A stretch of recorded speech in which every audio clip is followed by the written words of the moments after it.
صلى عليك الرحمن أزكى الصلاة والسلام. يا ربي ارفع مقامه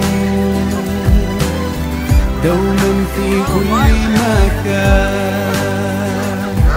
سيدي يا محمد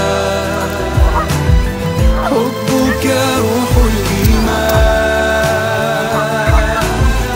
يا ربي أرجو لقاءه يوما في دار السلام. يا حبيبي يا حبيبي يا